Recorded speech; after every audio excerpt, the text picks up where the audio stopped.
Hey everyone! Today I want to chat about the July-August project of the month that we're doing at Maker's Lodge, which is the Mingling Daisies shawl by Stephen West. First off, I want to go over just a couple of materials and tools that I found really useful, and then I will just get into demonstrating a couple different techniques and some tips and tricks for the different stitches in this shawl. So this shawl is a semicircular one, and it features a lot of different stitch textures, which is really nice. So this will give you the opportunity to play around, and no section is so big that it gets tedious or boring. We will start here with a small section, and then you increase out. One tip with that for construction, if you want to modify it, since you do start here, which is the back of the neck, you can stop your repeats at any point. This line here is like the wingspan of your shawl. So once this measures as long as you like it, you could always stop and do your bind off. Just make sure you're still doing that I-cord edging bind off to give it the same look. So this is quite a large shawl, so if you're not looking for that, maybe something just a bit smaller, keep that in mind as a modification you can easily make at any point. Alright, so I'm using Manos del Uruguay Alegria. This is a superwash merino and polyamide blend yarn. It's 100-gram skein, and it's very lovely, very soft. It's got a little bit of a sheen to it, but not too much. And it comes in lots of different beautiful colors. It's got this like really nice squish to it.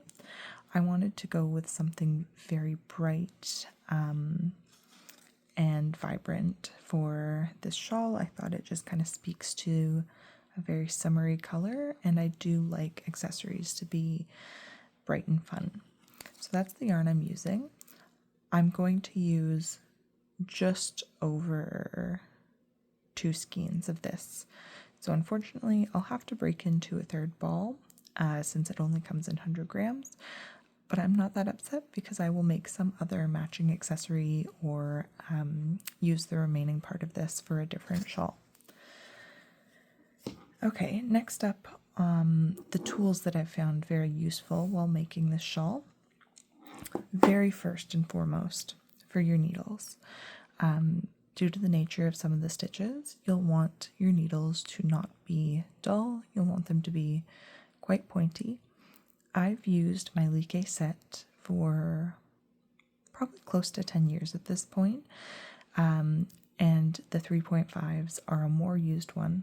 So unfortunately my old needles, because I use them so frequently, had kind of like blunted the ends just throughout use, and almost worn it down into like an oval shape instead of circle.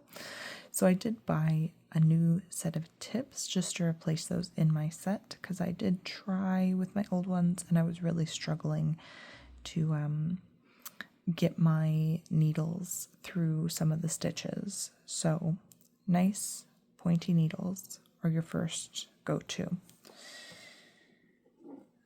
Next, what I found very useful is my Glaucuscent light, neck light. So I knit a lot in the evenings and at night, and I don't always like the overhead light on, so this comes in really handy. It's got 3 different color settings, and then each color setting has 3 different brightnesses. So that's come in really, really handy for both reading my pattern and seeing my stitches. Just adds a bit of more direct light, which is really great. As always, I've got my handy dandy LDH snips. Those come everywhere with me. And my cute little Millward needle holder with my darning needles in it. I have not needed these as of yet in my project because I haven't joined any ends. I'm leaving that all till last. I would not be able to do this project without my row counter ring. So this lives on my thumb, and I change it at the end of each row.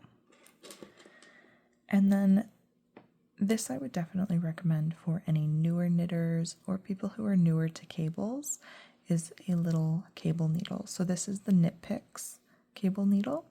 The packs come in 3 different sizes. This is one of the small sizes. So this comes in handy just for taking off the one needle you need, if you're going to do it that way. But I will show you a couple different ways to do the cable stitches, kind of like a beginner, intermediate, and then expert, I guess, approach to them. So those are my supplies that I've used, and obviously my little yarn bowl, which holds my yarn. So let's get to it.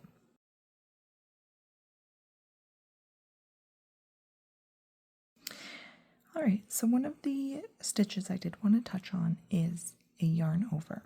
So this pattern uses yarn overs as increases at the beginning and end of a row, each row.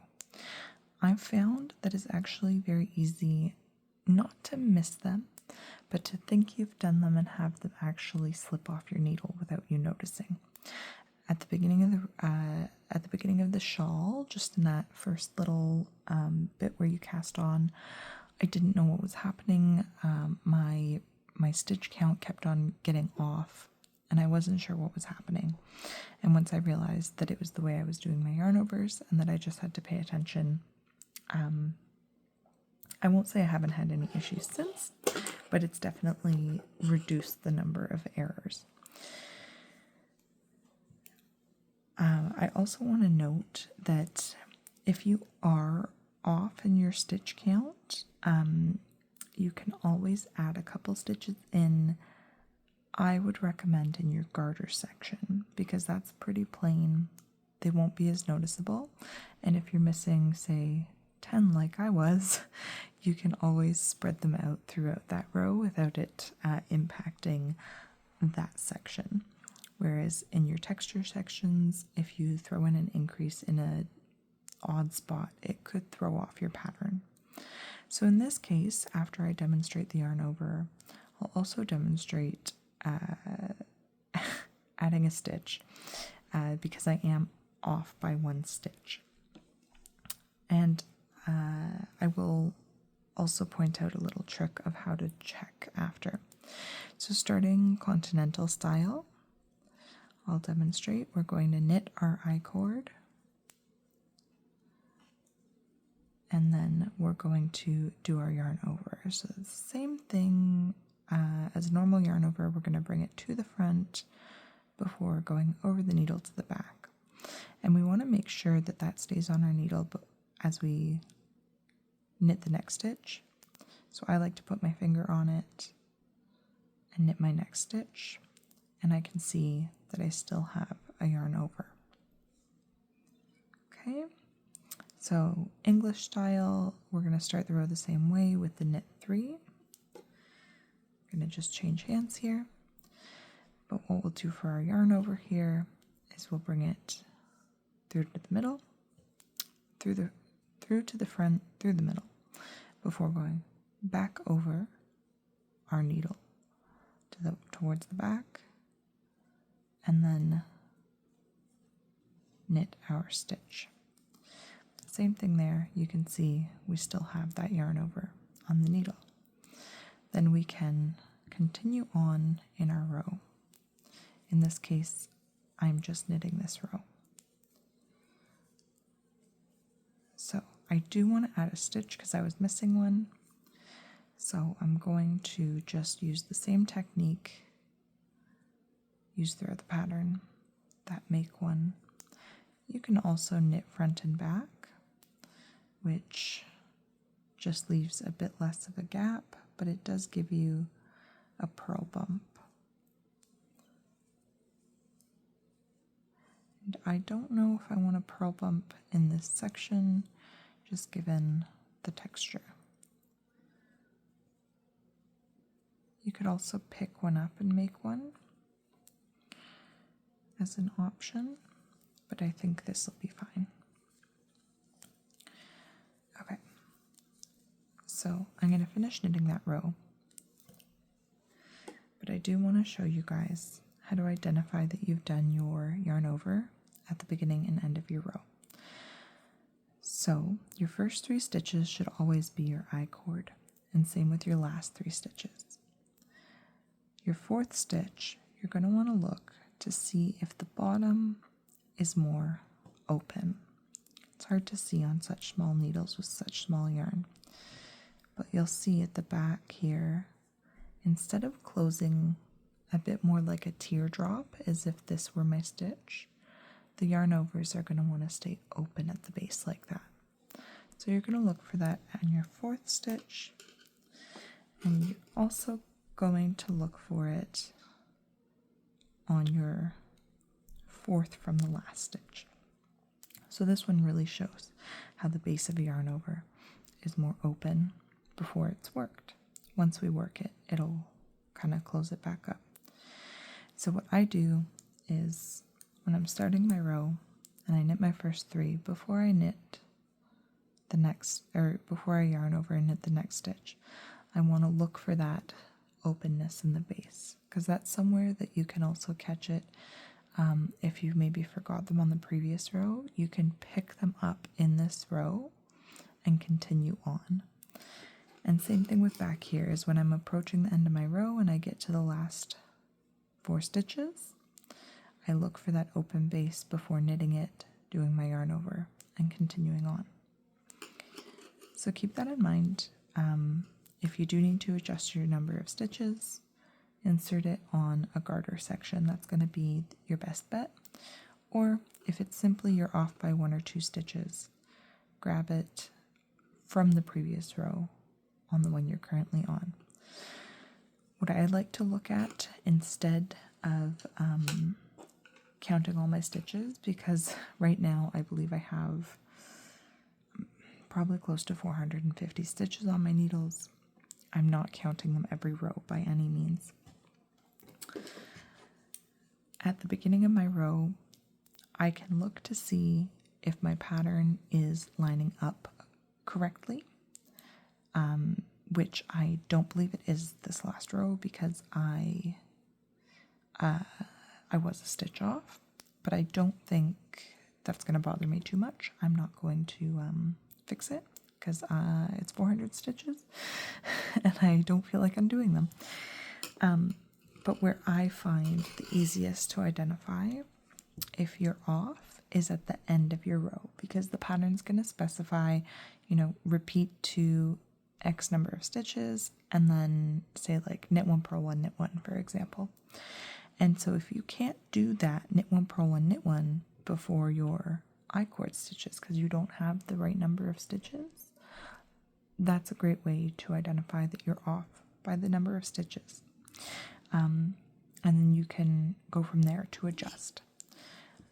The other sections that I find it really easy to see if you're off are these cable sections. It's going to be very obvious if these aren't lining up, whereas within the daisy section, it's a bit less obvious, and that's why I'm opting to leave this mistake in, is because it's, this kind of texture like a field of daisies, and I don't think it's going to be that terrible.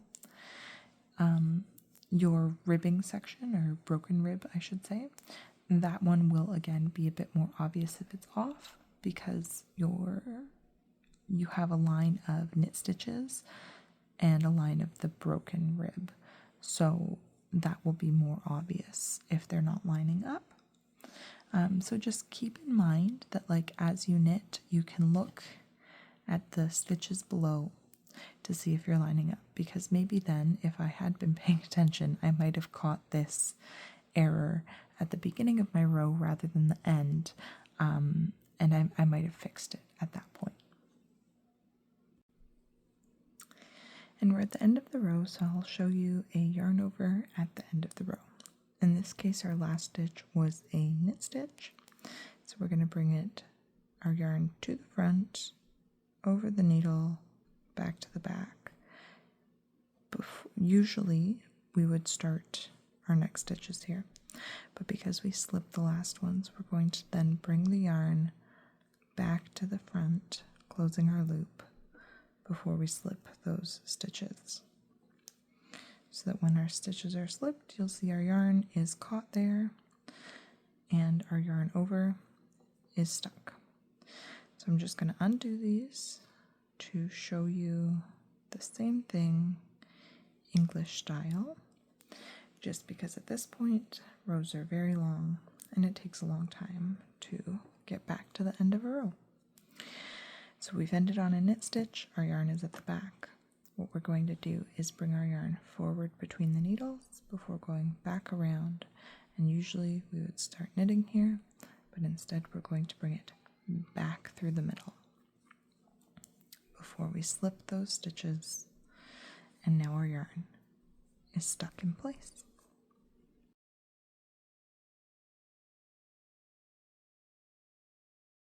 So this project also uses a backwards loop cast on for increases across certain rows. It's really useful, but I find it can be a bit more of like an awkward, less seamless increase, just because of the way it's made. So a lot of us are familiar with backwards loop from cast-ons. It's kind of like that most basic cast-on where you take your yarn on your thumb and you just loop and loop. So we're doing that, but for the purposes of a little increase. So I knit continental,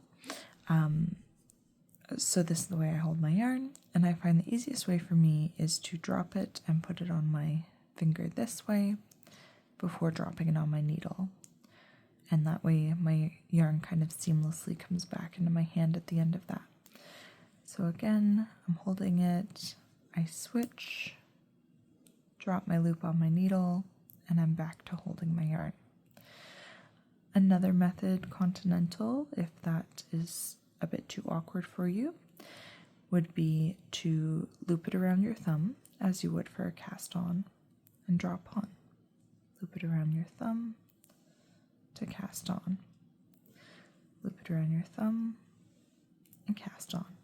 Obviously we only need one at a time in this row. This is just for demonstration.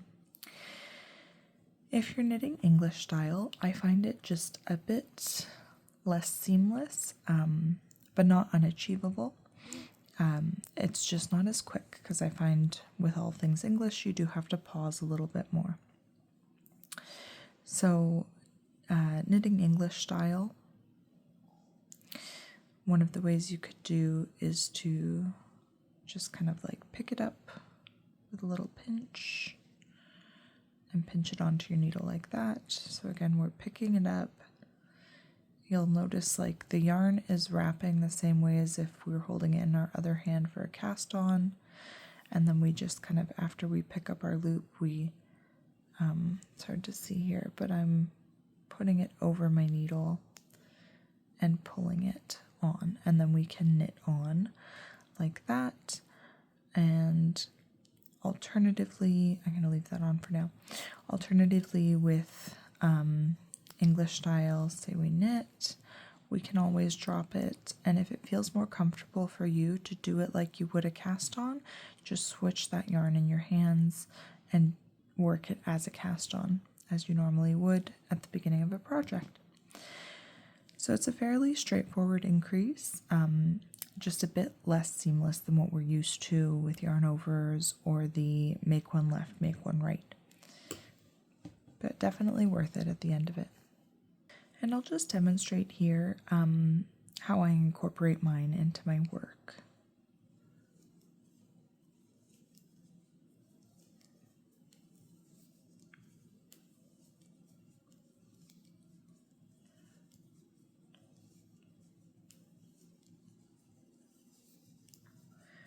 And now I'm at my increase, so I just drop and pick up, and I'm good to go.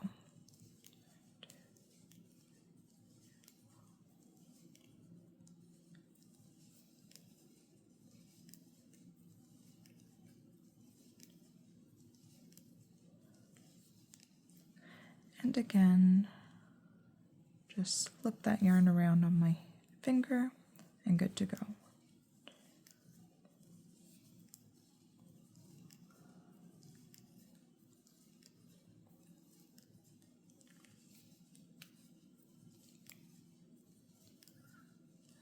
And one last time. That's all there is to it.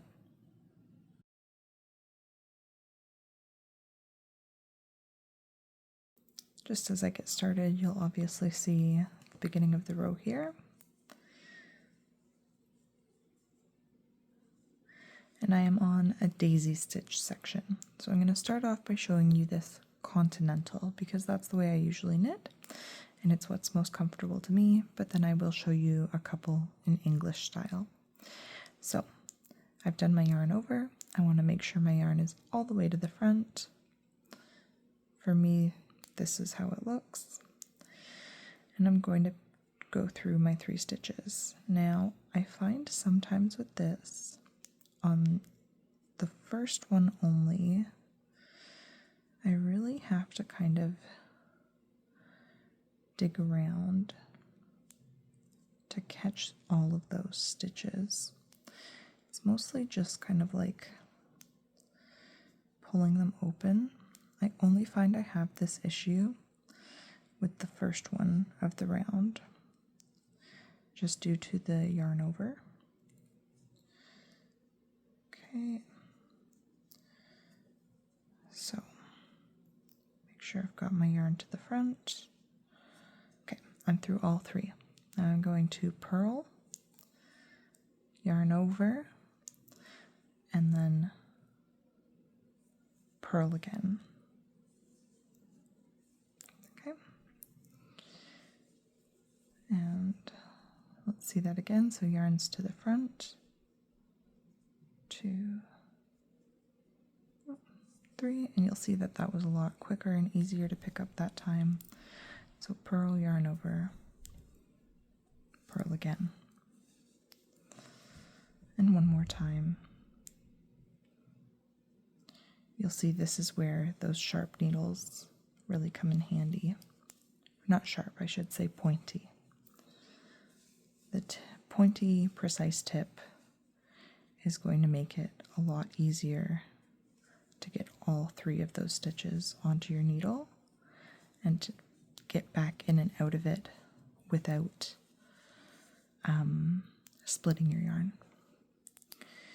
So it's a fairly simple stitch once you get the steps under your belt and are familiar with it. Now I'm going to demonstrate it English style, which is a bit less familiar to me at this point. So we bring our yarn all the way to the front. We go through 3 stitches and purl. And don't pull it too snug here. If needed, give yourself a little tug to loosen the stitch up. Yarn over, which will go all the way around to make sure we have it before going back in and purling once more. I've tried on this project both English and continental, and for myself personally, I find that it's really easy for me to accidentally pull too tight with English style. So just keep in mind, if you're knitting English, that you're not holding your yarn too tight. Let it glide through your hand, otherwise it will make certain parts of this shawl much more difficult. Because if the knit row before you do your daisy stitch row is too tight, you're going to have a very difficult time getting your needle through all 3 stitches multiple times. So once more, this yarn over English style, since you're going already at the front, you want to go to the back, all the way around your needle, and all the way back to the front. Make sure you do that so that it closes up your yarn over before you go on to the next purl, and that will make sure it doesn't slip off your needle before you get your purl in. And that's pretty much all there is to that one. My biggest tips on this daisy stitch are make sure your tension's not too tight on the row previous, as well as tension not too tight on your daisy stitch itself.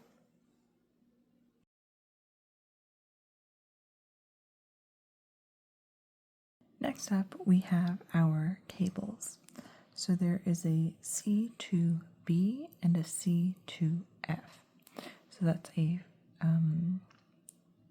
cable towards the front and a cable towards the back. I'll demonstrate a couple different ways with both a cable needle and without. And I will try to do my best to show in Continental and English as well, keeping in mind that I do generally knit Continental now, so bear with me if the English looks a bit sloppy. So I'll just get myself set up to our first cable.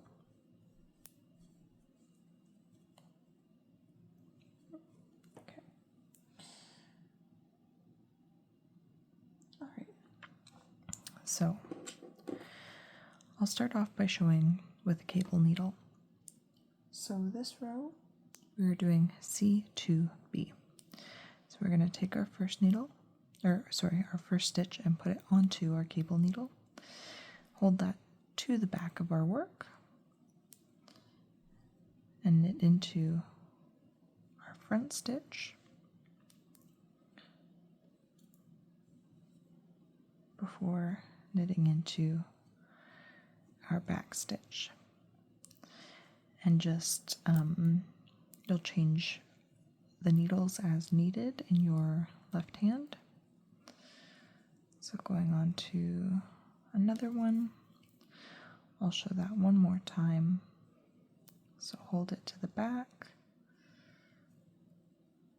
knit that next stitch before bringing forward your cable needle and knit off of that. Okay.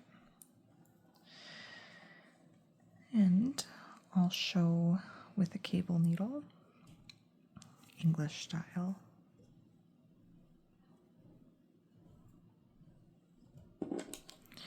So we're going to start the same way with transferring onto the cable needle and holding it to the back. Oh, I haven't done cables in English style in a while.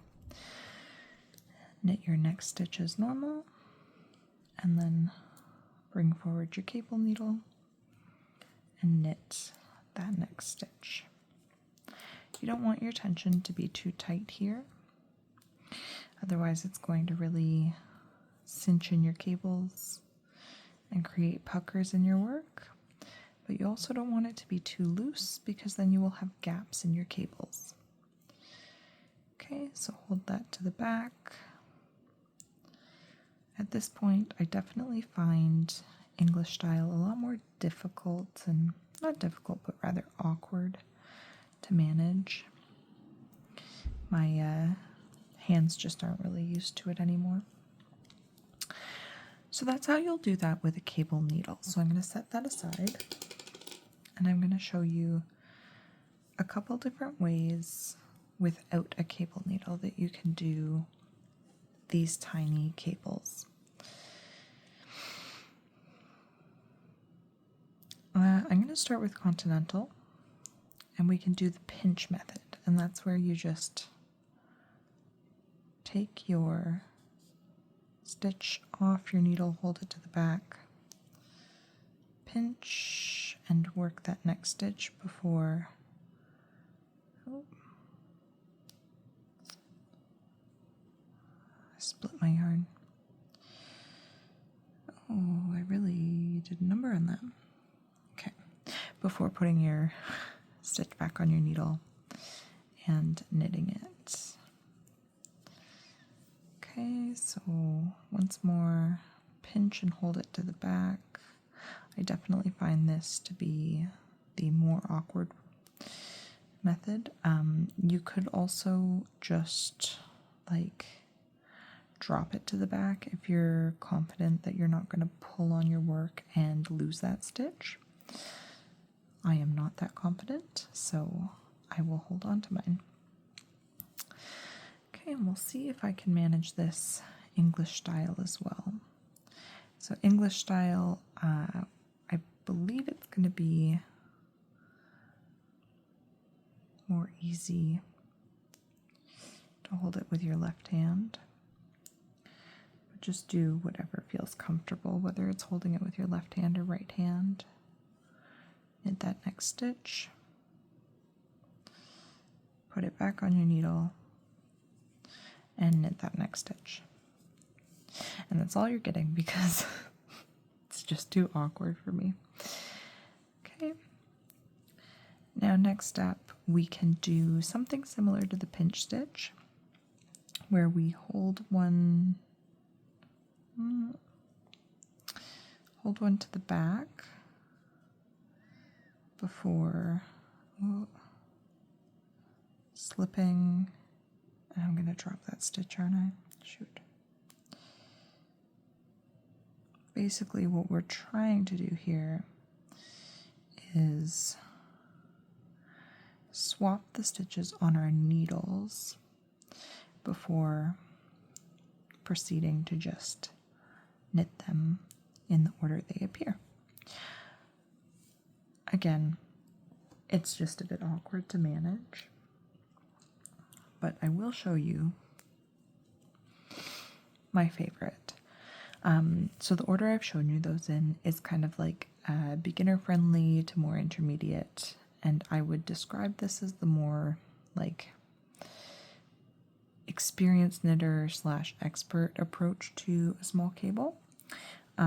The cable needles are definitely across the board, any level, that is going to be a safe bet. The pinching really depends on your dexterity and how comfortable you are, especially with fingering weight yarn. It can be a bit more difficult, but this is my preferred way to knit these little mini cables.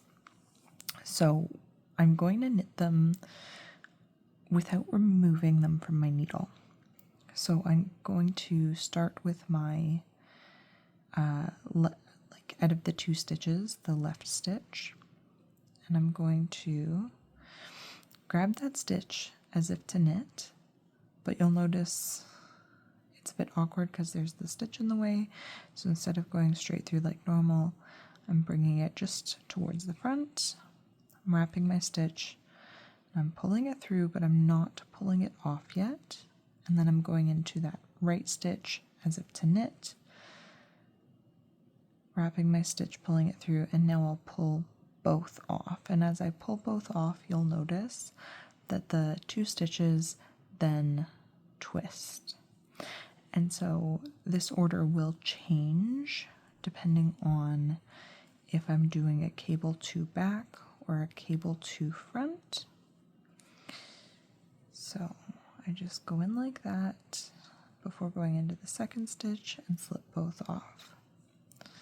I'll show you a little bit quicker. So into my left stitch, wrap, don't take it off, into my right stitch, wrap, take both off. And I find this is a very quick way to do these little cables so that I'm not spending too much time on this row. Otherwise, when I get to the end rows where I have nearly 600 stitches, it's definitely going to increase the time it takes to knit that row. I'll show it English style too. So English style, I tend to basically just push that right stitch out of the way on my needle. Go in, don't take it off yet, before going into the right stitch and slipping both off.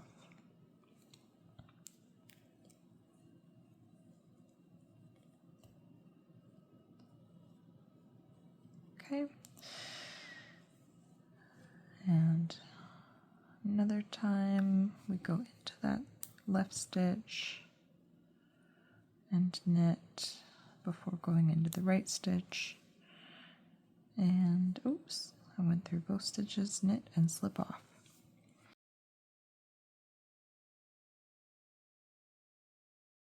I do want to also quickly demonstrate the double yarn over or the yarn over twice whatever you want to call it. So let me just work to my first one. 1, 2, 3. Okay. So this double yarn over will be in between 2 decreases.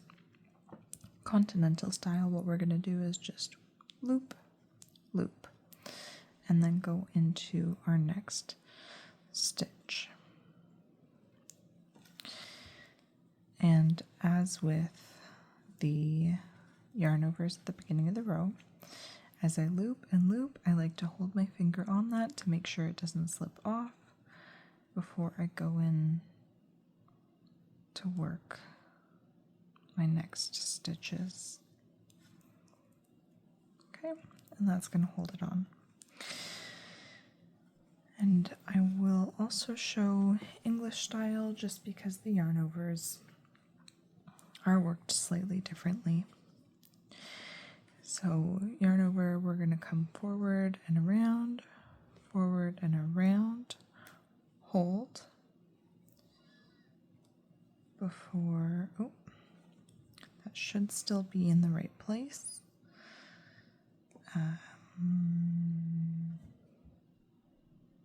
I lost my place. Totally blanked on what I was doing. Okay, sorry. Okay, so that should still be in the right place, and we're going to slip, slip,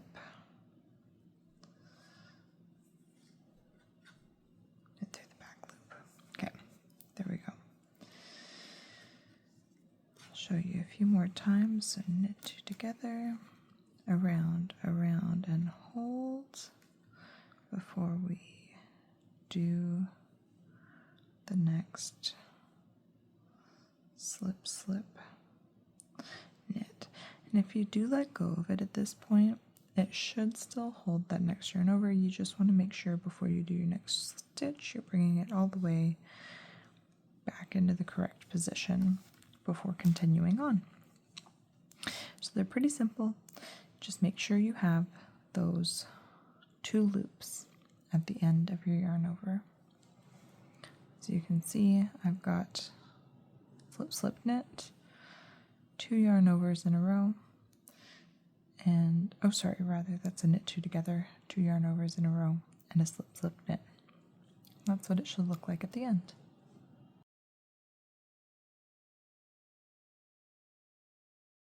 And now to resolve those double yarn overs, or the yarn over twice, I'm just going to work up to that. Oh, sorry, these are pearls. Okay. So we need to work both of these yarn overs. Sometimes a double, triple, quadruple yarn over is used to elongate the stitch, and when you go to work it, you drop off the extra rounds to make a nice big stitch. In this case, we are keeping both on the needle and working into both. So it's serving as an increase. So we start off by knitting into the first yarn over and take that first loop off your needle, and then we bring our yarn forward and we purl into the second. So you'll see that does leave a large hole, and that is what creates the eyelet. So it's similar to a knit front and back, but instead of working into the same stitch twice, we're technically creating 2 separate stitches. Okay, once more.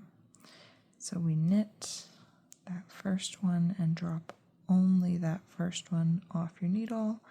If it helps, you can put your thumb over the next one to make sure it doesn't come off. And if it does come off, you can just simply bring your needle towards the front before pushing backwards under to bring it up. So we've got our knit one, bring our yarn forward, and purl.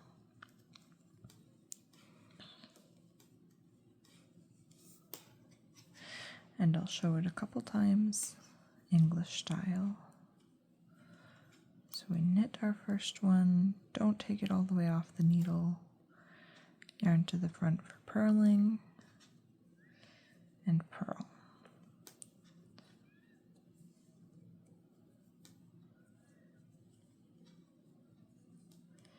And this is how we resolve those yarn overs.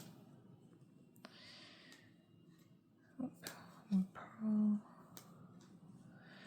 We want to make sure that each yarn over is turning into 2 stitches. So knit the first one, don't take the second one off, just the first, yarn to the front, and purl. They're fairly simple to resolve. The only tricky part I've found is not accidentally taking off both loops.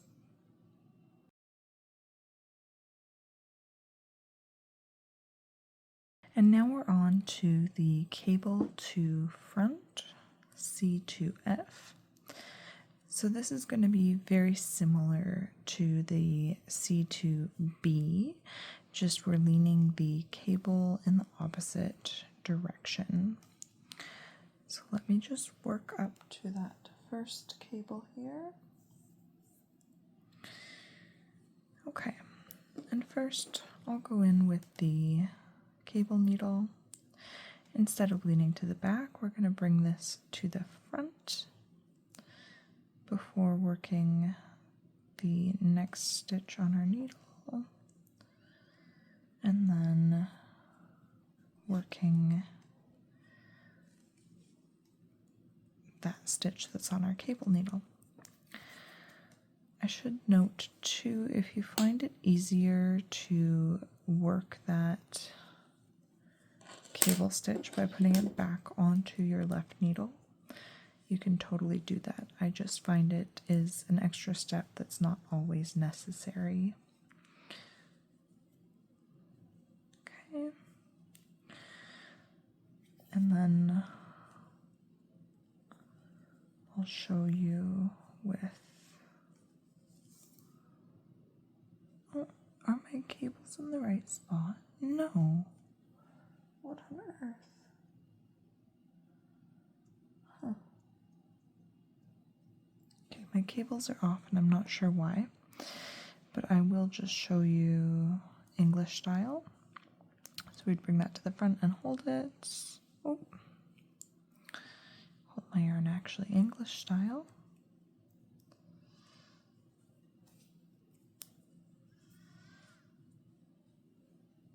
Okay. And it's the same thing as our cabling to the back, just holding it to the front instead of the back. And that just changes the direction that the cable is going to lean in. Okay, so here, oh, gotta bring my yarn to the back to knit. Okay. Now I don't want to go too far because my cables are off, and I can see that because right here is my cable, and it should be making these two cross. So I have an extra stitch somewhere that I'm just going to have to rip back and adjust. I'm not sure how that happened because my past couple rows I was my stitch patterns were working out. So we can also do the pinch method where you just pinch and hold it to the front before putting it back on your needle. Since I'm undoing this anyway, I'm just going to start doing only cables to show you the different methods. So pinch. And I always find the pinch and hold is just a little bit awkward with the English style. It's definitely not my favorite when knitting English. Let's see, yeah. It's just awkward. I definitely wouldn't recommend this one when knitting English. And then, of course, my favorite is the just knitting them in order while on the needles.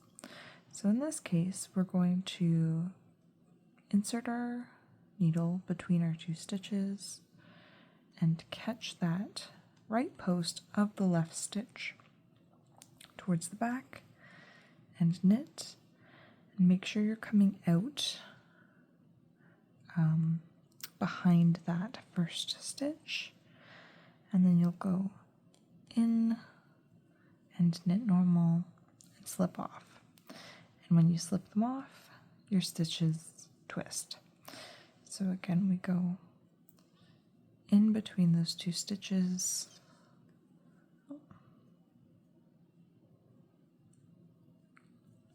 to catch that second one, coming up behind it before going in.